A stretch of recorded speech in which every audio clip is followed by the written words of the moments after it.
Hello and welcome friends, मैं doctor दीप ज्योति आप सभी का दी एम्प्रेस यूट्यूब चैनल पे आज दोबारा बहुत स्वागत कर रही हूँ। और आज का टॉपिक भी एक एनुअल कम्युनिकेशन, लेकिन जैसे मैं यहाँ पे अलग अलग टाइप के सेशंस आपके साथ में शेयर करती हूँ ताकि आप लोगों को पता चले कि एनुअल कम्युनिकेशन किस तरीके से हेल्प करता है, किस तरीके से ज़रूरी है और हमें क्या क्या सीखना है, ये सब कुछ पता चलता है। तो आगे बढ़ने से पहले दी एम्प्रेस चैनल को ज़रूर सब्सक्राइब कर लेना, नोटिफिकेशन बेल भी प्रेस कर लेना ताकि आने वाले हर एक वीडियो का नोटिफिकेशन आपको आता रहे, क्योंकि बहुत सारे वीडियोस, बहुत सारे एक्सपीरियंसेस और स्पिरिचुअल सब्जेक्ट्स पे बहुत सारे इन्फॉर्मेशंस मैं यहाँ पे लाती रहती हूँ। तो आज हम लोग मिलने वाले हैं ओरियो नाम के एक मेल कैट को, जो कि बिलोंग करता है ब्रीडर को, यानी वो होम कैट नहीं है, एक ब्रीडर के पास में रखा हुआ कैट है। तो ये सेशन बहुत बड़ा हुआ था, यानी 2-3 सेशंस हुए थे, लेकिन मैं यहाँ पे आप सबको छोटे तौर पे वो बताऊंगी, नहीं तो वीडियो बहुत लंबा हो जाएगा और आप बीच में छोड़ देंगे। ये सेशन का वीडियो मुझे बनाने के लिए सबसे पहले मैं अर्चना काकड़े और ब्रीडर का दोनों का धन्यवाद करती हूँ और यहाँ से शुरू करती हूँ। अगर आपने पहले वाला ब्लिस के बारे में एक वीडियो मैंने बनाया था, अगर वो वाला देखा है, सुना है, तो आपको ये वीडियो बहुत अच्छे से लिंक होगा। अगर नहीं किया है तो आप वो भी देख लेना, मैं डिस्क्रिप्शन बॉक्स में वो भी लिंक दे दूँगी। तो ब्लिस बहुत पर्टिकुलर थी और वो अलाउ नहीं कर रही थी किसी और मेल कैट को। एक मेल कैट आया था, लेकिन बात करने पे पता चला कि उसे जो चाहिए वो वाला ये कैट नहीं है और दूसरा चाहिए। उसके बाद में ओरियो ये मेल कैट आ गया और जैसे ही वो आ गया तुरंत ब्लिस भाग के गई और उसका वेलकम भी किया था। और उसका बिहेवियर ओरियो के साथ में बहुत अलग था, वो बहुत घुल मिल चुकी थी उसके साथ में। दोनों हमेशा क्वालिटी टाइम स्पेंड करते थे, जितना हो सके दोनों एक दूसरे के साथ में रहते थे, एंजॉय करते थे, यानी हर एक मोमेंट वो एक दूसरे के साथ में ही रहते हैं, जैसे कोई रोमांटिक कपल रहता है, बिल्कुल उसी तरीके से।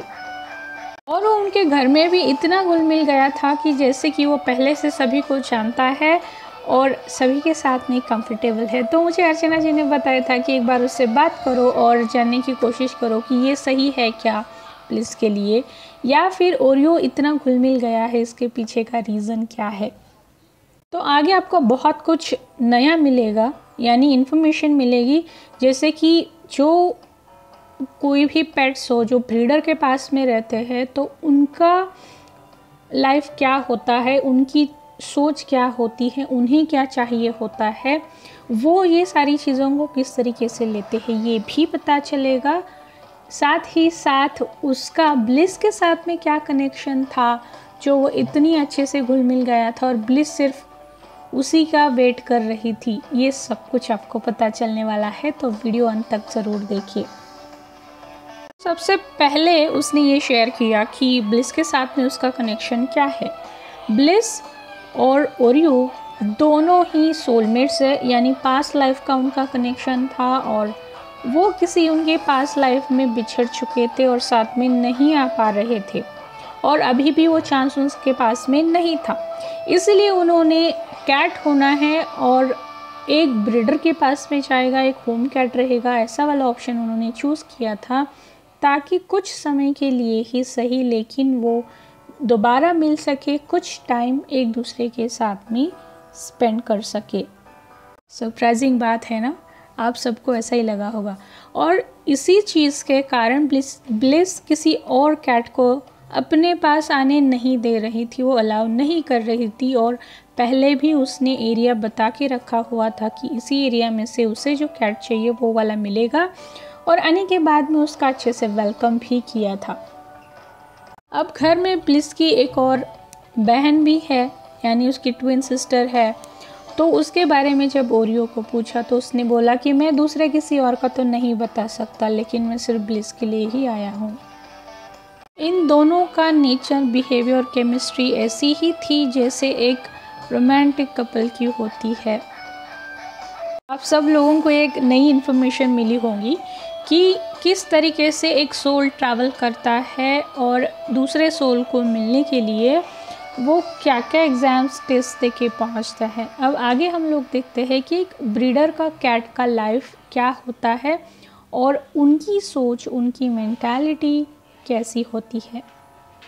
ज़्यादातर इंसानी दिमाग ऐसे सोचता है कि ब्रीडर के जो एनिमल्स है, स्पेशली जो मेल होता है, तो उसे कुछ फ़र्क नहीं पड़ता है, यानी वो रेडी ही रहता है हर टाइम मीटिंग के लिए, ऐसा इंसानी दिमाग सोचता है। लेकिन वो ऐसा नहीं है। ओरियो ने बताया कि कभी कभी वो बहुत डिसअपॉइंट हो जाता है, फ्रस्ट्रेट हो जाता है उसके काम से, कि रैंडमली किसी भी इंसान के घर में जाना है, उसके पेट के साथ में मीटिंग करना है।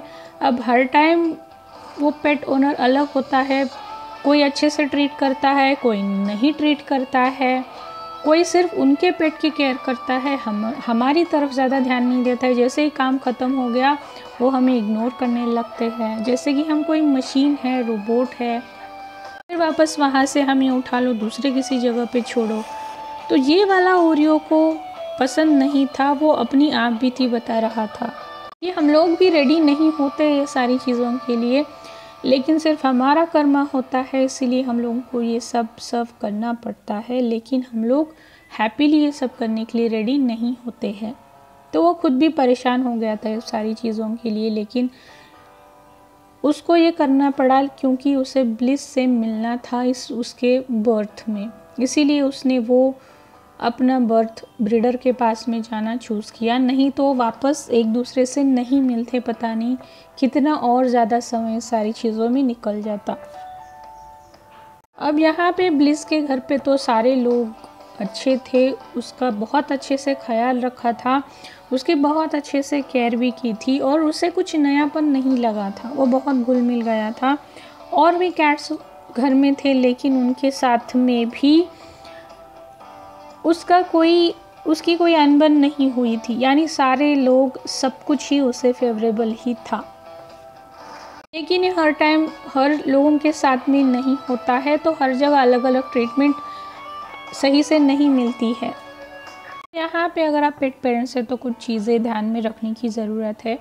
जैसे कि अगर आप अपने पेट के लिए कोई पार्टनर ढूंढ रहे हो, तो उस टाइम जो आपके पास में दूसरा पेट आ रहा है उसका भी आपको ठीक से ख्याल करना है। हो सकता है वो भी ओरियो के जैसे परेशान हो चुका हो ये सारी एक्सपीरियंसेस से। दूसरी चीज़, जैसे ब्लिस पर्टिकुलर थी अपनी चॉइस को लेके, ये भी पूछना है, पहले ही उनको पूछना पड़ेगा कि उन्हें क्या चाहिए, उन्हें कौन सा पार्टनर किस तरीके का चाहिए। जैसे ब्लिस ने बहुत ही क्लियरली बताया था, पेट से पूछना चाहिए कि उन्हें क्या चाहिए।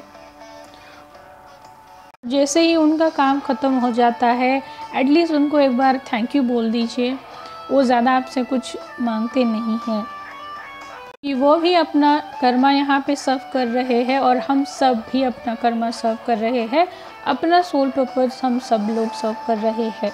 तो इस बात का ख्याल हम सबको हमेशा ही रखना चाहिए। फ्रेंड्स, आप सब लोग बताना मुझे ये वाला एक्सपीरियंस आपको बहुत ही अलग था, आप लोगों को कैसा लगा है। अगर आपके पेट से या फिर पेड़ों से बात करानी है, जानना है, तो उसके लिए आप मुझे कांटेक्ट कर सकते हैं। कांटेक्ट डिटेल्स मैंने वीडियो और डिस्क्रिप्शन बॉक्स में दोनों जगह पे दे रखे हैं। इसके अलावा अगर आपको कोई स्पिरिचुअल गाइडेंस की ज़रूरत है, साइकोलॉजिकल गाइडेंस की ज़रूरत है, उसके लिए भी आप मुझे कांटेक्ट कर सकते हैं। तब तक आप अपना सबका नेचर का ख्याल रखना। एकदम सो मच ज्योतिर्गम्यम। मैं आऊँगी बहुत ही जल्द और कुछ नया लेके।